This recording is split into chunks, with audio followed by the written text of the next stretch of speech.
Wel- Welcome to Code Developer, Day 3, Control Statements.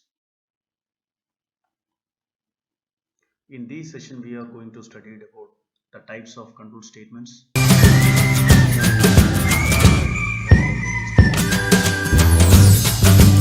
statements, then switch case statements, break continue statement, and go to statements. The first one, control statement, it divided into two parts. The first one, conditional control statement and unconditional control statement. So conditional control statement, it consists of two types. The first one, decision making and branching, and second one, looping statements.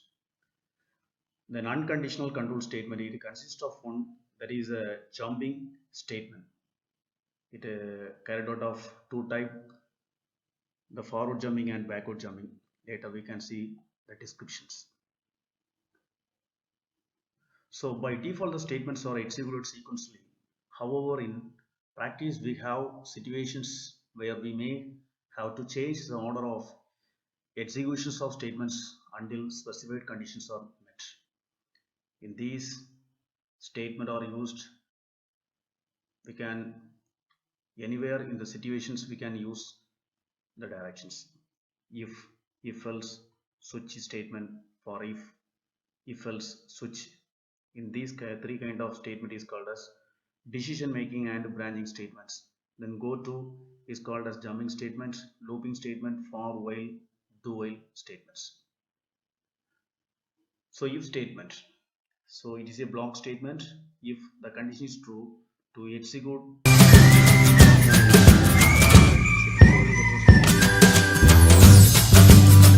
if the condition is true, so to execute the true block, otherwise to exit the program.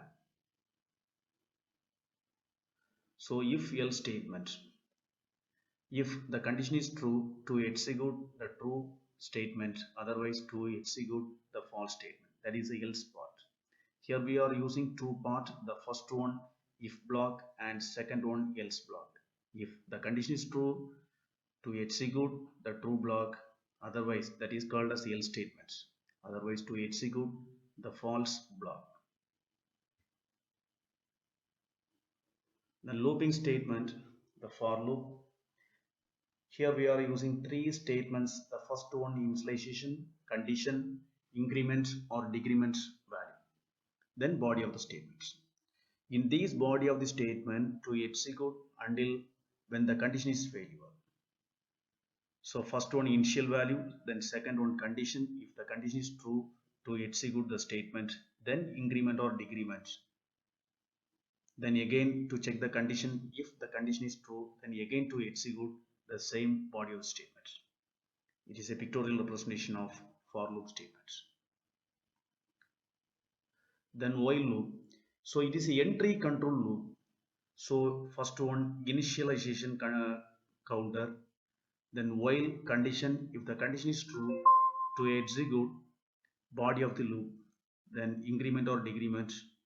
So then to execute the same conditions, then again body of the loop, then increment or decrement until the condition is failure. So it is a pictorial representation. So initial value, then to check the conditions, if the condition is true, to execute the statement, otherwise to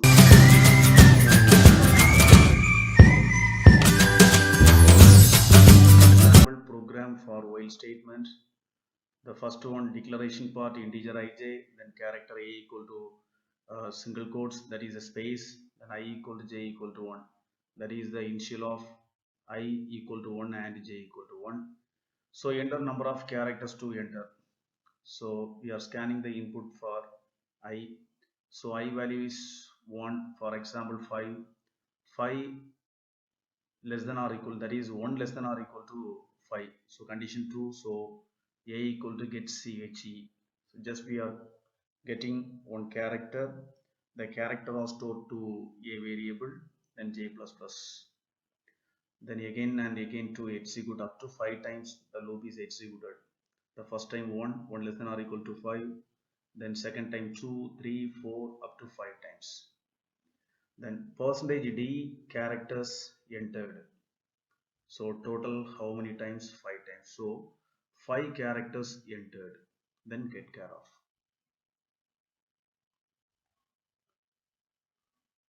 Then do while statement.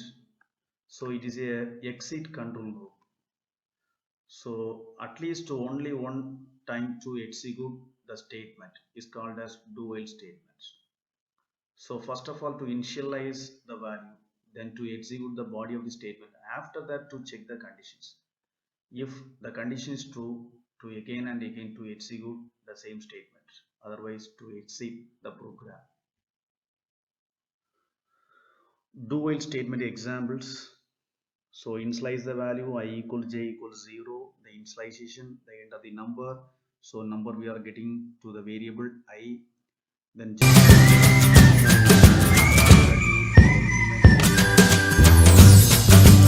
For example, we are getting the input for 5. So 5 not equal to 0. So condition true. Then again to execute the same looping statement. Then again we are entering the number. So if you are getting 0, so 0 not equal to 0, condition false. The total number entered where percentage d comma minus minus j. That is called as how many times the looping is executed. The next one, multiple initialization or increments. So it is a initial value, then again we are initialize the value. It is a condition part, it is a increment or decrement part. Here we are using two increment or decrement part, that is separated with comma.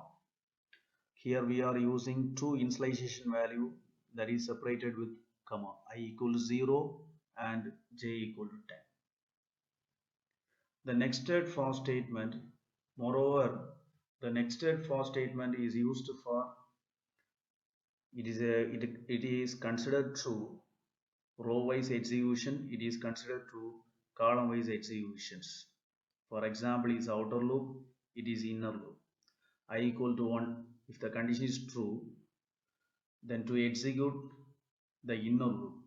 The inner loop is false, again to execute the outer loop. If the outer loop is false, to exit the for loop, exit the outer for loop.